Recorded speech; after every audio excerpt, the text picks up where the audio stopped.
me share some more numbers here, which, well, I won't characterize them. I'll get you to characterize them. Here we go, Sheldon. Board number 2. Does our free enterprise economic system work well? That's the question you asked.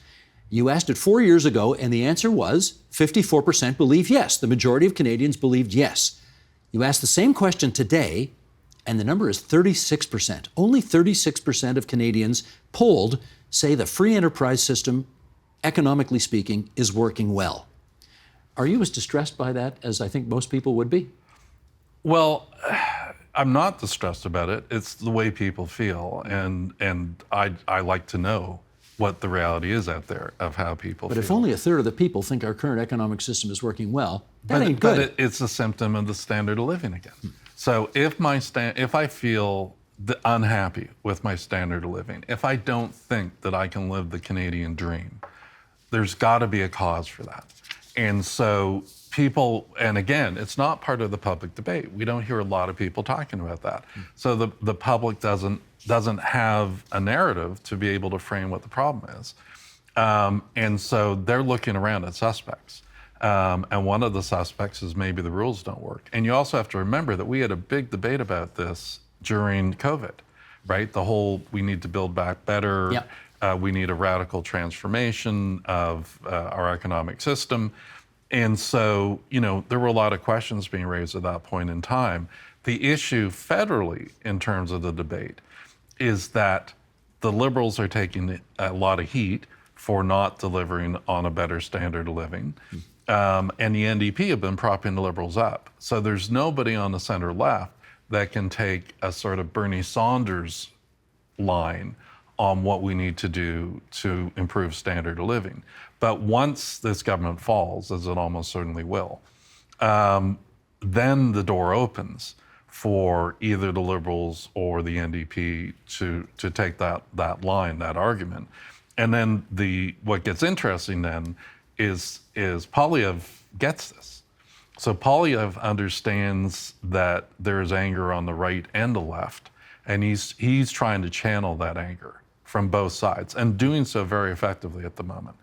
The question will be, once he gets into government, right, how does he keep the angry people inside the tent when he's the man, as opposed to the guy criticizing the man? Okay, you've twice in that answer said the government, as it almost certainly will fall, and right. Poilievre, once he gets into government, you're basically treating the next election as if it's a fait accompli. Right. So is that to say I mean, again, based on your experience and your research in the field, is there no path back at the moment for the current Prime Minister? No. Period, It's full over. stop. It's over for Trudeau. Right. So the main question, if you're a Liberal insider and you're Trudeau, the question is, does he serve the party better by taking a hit? Or does he serve the party better by getting out of the way and letting someone else take a crack? Is there an outside chance that someone else might become safe change versus Poilievre scary change? Yes. Is it very likely? No. You may not like to comment on the competition, but I did see a poll, I don't know, a week or two ago that said, yes, there's a great deal of antipathy around the current Prime Minister, but there was no love for Pierre Poilievre either. They just he was considered less worse than the Prime Minister. What do you infer from that? Well, I don't actually agree with that. And I'm not saying there's a love-in for Pierre Poilievre, but we tested his ads in November, right? So we put 7 ads out to the Canadian public and said, what do you think about these ads? And they tested as well as the best ads we've ever tested before, which ironically were Justin Trudeau's ads What do in people the like 2015. He feels their pain. Like when he goes out there and he says, I grew up in a neighborhood like this, right? Increasingly people that are growing up here can't afford to stay here. And that's wrong. The system's broke, we need to fix it. A lot of people nod their head. A lot of people that don't feel like conservatives nod their head. I'm going to be very careful how I ask this question. And I've met Pierre Poilievre. He's a very capable politician. There's no question about it.